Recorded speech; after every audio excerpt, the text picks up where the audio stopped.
नमस्कार दोस्तों, JDS competition में आपका स्वागत है। आज हम एनसीईआरटी ज्योग्राफी चैप्टर 4 एंड 5 को कवर करेंगे। चैप्टर 4 क्या है? चैप्टर 4 है पृथ्वी का आवरण, वायुमंडल, और चैप्टर 5 है जैवमंडल। तो पहले शुरू करते हैं वायुमंडल को। चैप्टर 4 वायुमंडल।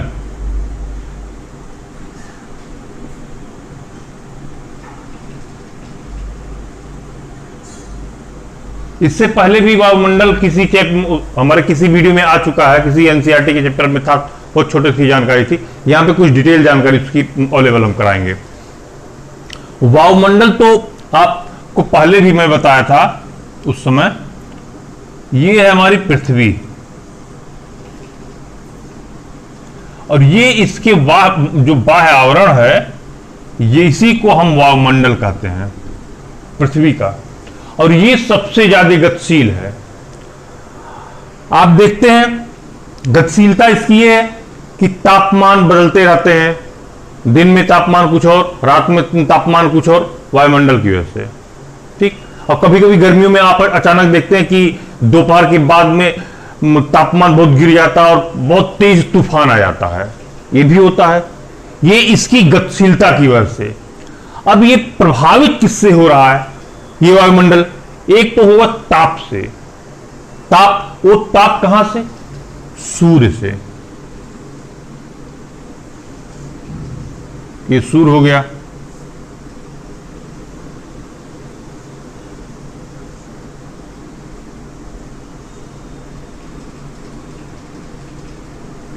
सूर्य से प्रभावित होता है।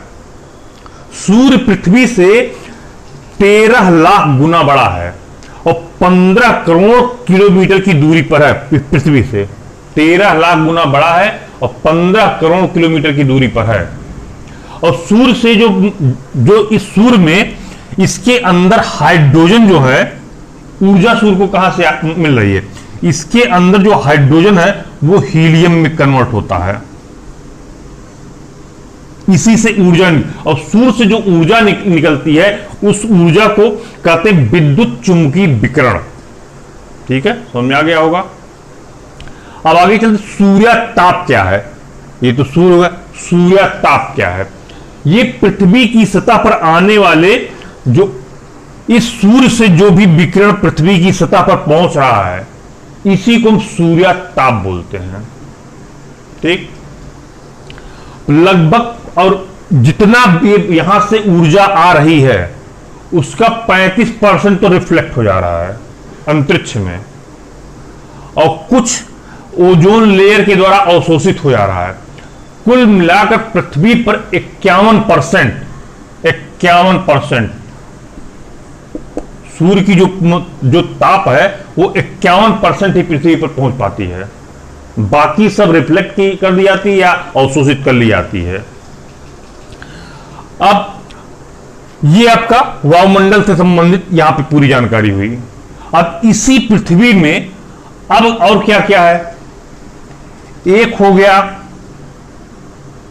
इनका अक्षांश और देशांतर जो कटिबंध है, पृथ्वी के अंदर की अब बात चल रही है।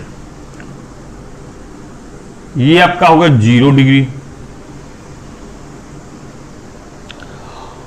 और इसके ऊपर और इसके नीचे 0 डिग्री पे तो आप जानते हैं कि सूर्य की सीधी किरणें पड़ती हैं, तो यहां पे गर्मी बहुत ज्यादा होगी भाई। ठीक। अब 0 डिग्री से ऊपर वाली जो रेखा है उसको हम कह रहे हैं कर्क रेखा। कर्क रेखा ये कितने डिग्री पर है? ये 23.5 डिग्री पर है। और इसके नीचे जो है वो मकर रेखा, ये कितने डिग्री पे? 23.5 डिग्री पर है। ठीक। अक्षांश। अब यहां पर इसके ऊपर भी एक रेखा है और इसके नीचे भी एक रेखा है, अक्षांश। इसको हम कहते हैं 66.5 डिग्री।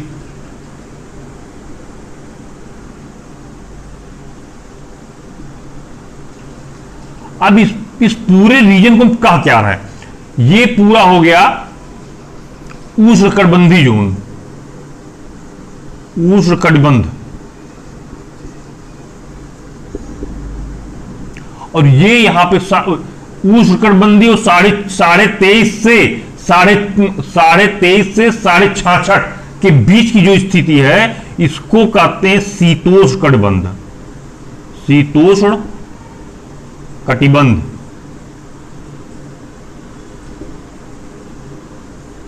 और इसके ऊपर ध्रुवों पर, ये जो ध्रुव है इसको कहते हैं शीत कटिबंध, 66.5 डिग्री से ऊपर ध्रुवों के साइड में शीत कटिबंध। अब आप जान लें इसके द्वारा भी पृथ्वी यहां पर तो सीधी पड़ रही है, लेकिन यहां पर सीधी नहीं पड़ रही है। इसके द्वारा भी पृथ्वी का जो तापमान है वो प्रभावित हो रहा है। ठीक है, तो मैं आ गया होगा। अब और कौन कौन सा फैक्टर है जो पृथ्वी के जो वायुमंडल है उस प्रभावित कर रहा है, पृथ्वी को प्रभावित कर रहा है? एक पवन, वायु। वायु आप देखते हैं गर्मियों में, आप देखते हैं उत्तर भारत के मैदानों में बहुत तेजी से एक हवाएं चलती हैं जिसको हम नाम दिया करते हैं लू। ऐसे अलग अलग देशों में अलग अलग हवाएं चलती हैं, उनका अलग अलग नाम है। अब कभी कभी ये हो जाता है कि गर्मियों में ठंडी हवाएं भी चलती हैं तो वो तापमान को गिरा देती हैं, और लू जैसी हवाएं भी चलती हैं जो तापमान को बढ़ा देती हैं। ठीक, समझ में आ गया होगा। अब एक और यहां पर आते हैं, इसी पृथ्वी पर महासागरीय धाराएं भी चलती हैं। महासागरीय धारा हमने बताया था 2 प्रकार की होती है, गर्म धाराएं, ठंडी धाराएं। गर्म धाराएं जब भी पृथ्वी के स्थल पार्ट को जहां टच करती वहां के भाग को गर्म कर देती हैं, और ठंडी धाराएं अगर स्थल की जिस पार्ट को टच करती वहां गर्म कर देती, वहां से अगर कोई हवा उठती है तो ठंडक उस स्थल के, जिस स्थल के किनारे गुजर रही वो हवा उस स्थान को ठंडा कर देगी। ये भी कंप्लीट हुआ आपका। अब एक उसमें और पॉइंट आता है ऊंचाई। वायुमंडल में जब नीचे से ये जो वायुमंडल नीचे से गर्म होता है और नीचे से ऊपर जब हम जाते हैं तो ये टेम्परेचर घटता है। जैसे प्रति एक समुद्र तल से अगर हम लेते हैं तो 165 मीटर, प्रति 165 मीटर की ऊंचाई पर हम जब जाते हैं तो 1 डिग्री सेंटीग्रेड तापमान घटता है। 1 डिग्री सेंटीग्रेड तापमान, समुद्र तल को हम ले लेते हैं और इस समुद्र तल से 165 मीटर की हम ऊंचाई पर गए तो 1 डिग्री सेंटीग्रेड तापमान कम हो गया। उसके और ऊपर गए 165 मीटर, 2 डिग्री कम हो गया। उसके और ऊपर 3 डिग्री, ऐसे घटता। यानी आप ये कह रहे हैं, हम ये कह रहे हैं कि समुद्र जो ऊंचाई है, जब हम ऊंचाई की तरफ बढ़ते जाते हैं समुद्र तल से तो तापमान घटता चला जाता है। नीचे, सबसे नीचे यानी पृथ्वी के सन्निकट तापमान ज्यादा रहता है। ठीक, यहां तक समझ में आपको आ गया होगा। अब इसमें और एक पॉइंट है वर्षा तो बता चुके हैं। एक और पॉइंट है ग्रीन हाउस इफेक्ट। क्या होता भाई ग्रीन हाउस इफेक्ट? सूर्य की किरणें सीधी पड़ी, एक छोटा सा एग्जांपल लेके हम उसको आपको समझाते हैं।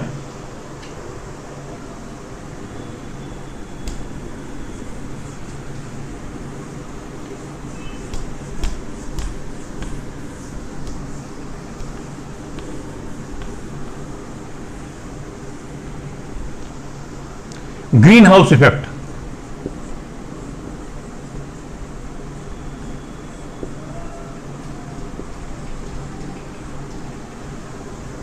आपने देखा होगा, जब भी आप जाते हैं, मान लीजिए गर्मियों में हम कहीं चले गए, अपनी किसी कार से चले गए, कार का शीशा हमने लॉक कर दिया, ठीक, और फिर 15-20 मिनट बाद फिर जब कार में बैठने के लिए हम जाते हैं तो बहुत हीट रहता है। क्यों? वही ग्रीन हाउस इफेक्ट है। अब समझा रहे हैं कैसे। ये मान लीजिए कार है और ये सूर्य है। सूर्य की किरणें यहां पर तो गई इस कार के अंदर, ज्यादातर गई, लेकिन यहां से निकल नहीं पाई। जब निकल नहीं पाई तो जाहिर सी बात है ये कार गर्म होगी कि नहीं होगी। इसी को कहते हैं ग्रीन हाउस इफेक्ट। आप ये भी अब देखेंगे यूरोप में इसी ग्रीन हाउस इफेक्ट के द्वारा वो लोग प्लांट को ग्रो कराते। क्यों? वहां पर ठंडी ज्यादा होती है और पौधों को पर्याप्त गर्मी मिल नहीं पाती, तो वे एक हरे रंग का एक ऊपर सा प्लास्टिक का चद्दर बिछा देते हैं और वो पूरी सूर्य की पूरी किरणें आ जाती हैं अंदर की तरफ जब पहुंच गई उस पूरे एग्रीकल्चर फॉर्म में, तो यहां से फिर निकली नहीं। तो जितना इनको टेम्परेचर चाहिए इस पौधे को, वो टेम्परेचर उसको मिल गया। ठीक है, ये ग्रीन हाउस का पॉजिटिव इफेक्ट है। और ग्रीन हाउस के निगेटिव इफेक्ट भी है। जब पूरे पृथ्वी के उसमें संदर्भ में, जब पृथ्वी पर ग्रीन हाउस जो गैसें हैं जिनके कारण ग्रीन हाउस पृथ्वी गर्म हो रही, भूमंडलीय तापन हो रहा है, ग्लोबल वार्मिंग हो रही है, वो अगर पृथ्वी पर आती है किरणें सूर्य की, वो यहां से निकल नहीं पाती उन गैसों की वजह से। वो गैसें उसको रिटर्न होने ही नहीं देती। ठीक है, फलस्वरूप पृथ्वी गर्म होती चली जाती है और इसी को एक टर्मिनोलॉजी है ग्लोबल वार्मिंग। हम उसको हिंदी में बोलते हैं, हिंदी नहीं मालूम भाई, ग्लोबल वार्मिंग उसको हम लोग बोल रहे हैं। और उसी की वजह से जितने ये ध्रुव है, जो ये ध्रुव के बर्फ भी पिघल रहे हैं और छोटे छोटे जो द्वीपीय देश हैं वो भी डूबने के कगार पे। जब पानी का जलस्तर बढ़ेगा तो जो द्वीप है वो डूब जाएंगे। ये आपका वायुमंडल हुआ। अब हम चैप्टर 5 की तरफ बढ़ते हैं। चैप्टर 5 जैवमंडल।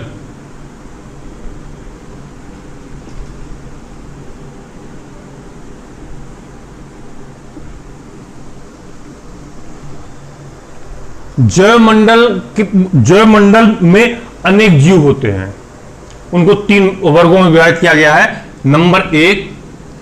नंबर एक आपका जंतु पौधे रोगाणु। जंतु दोस्तों, पौधे रोगाणु, ये तीनों जलमंडल, स्थलमंडल,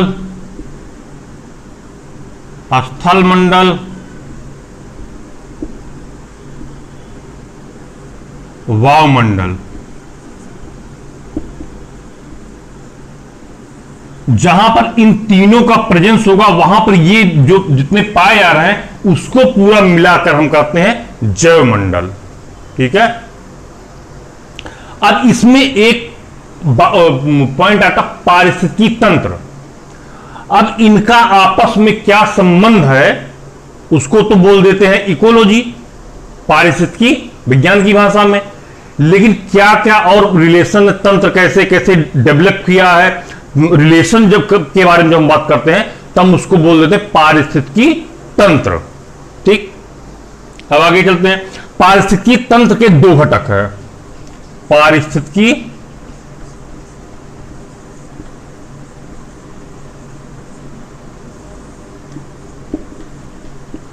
एक जैव, एक अजैव।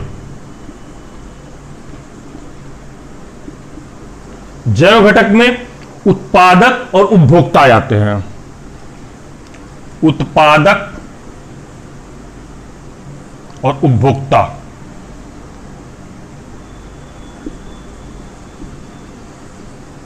अजैव घटक में तो वायुमंडल वगैरह ये सब हो गया, ताप वगैरह हो गया ये सब। तो उत्पादक में कौन सा है? प्लांट उत्पादन करता है और उस प्लांट को कौन कौन से लोग खाते हैं, वो उपभोक्ता हो गए। ठीक, यहां समझ में आ गया होगा। अब इसको मिटा देते हैं।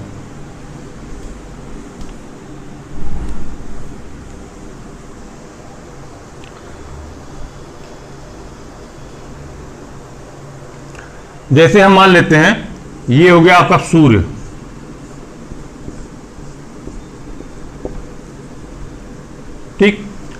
और ये हो गया एक प्लांट बना लिया हमने।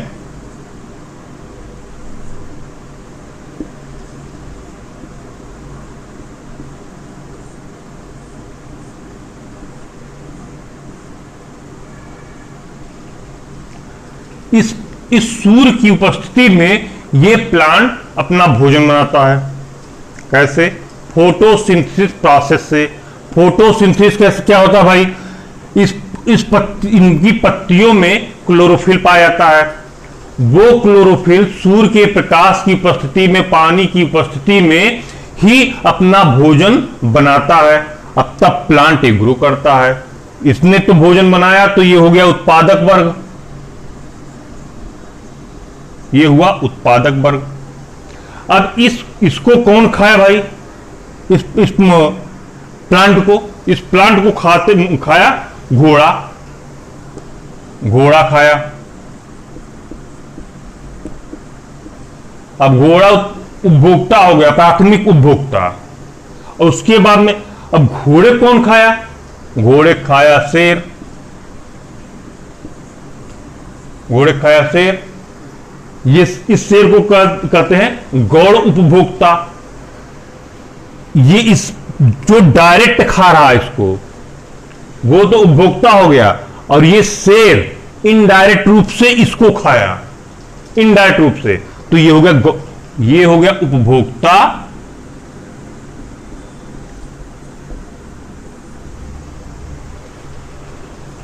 और ये हो गया गौड़ उपभोक्ता।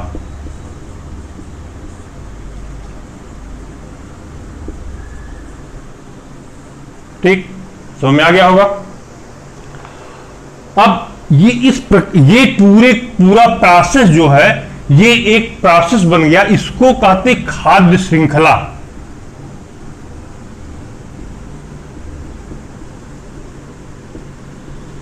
फूड चेन इंग्लिश में बोल देते हैं, फूड चेन।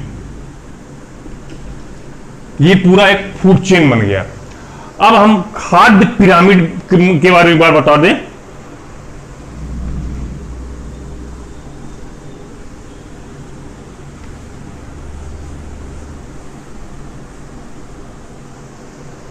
खाद्य पिरामिड क्या होता है? पौधा,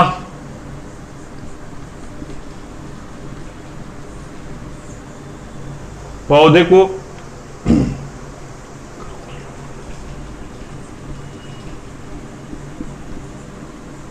खरगोश, लोमड़ी,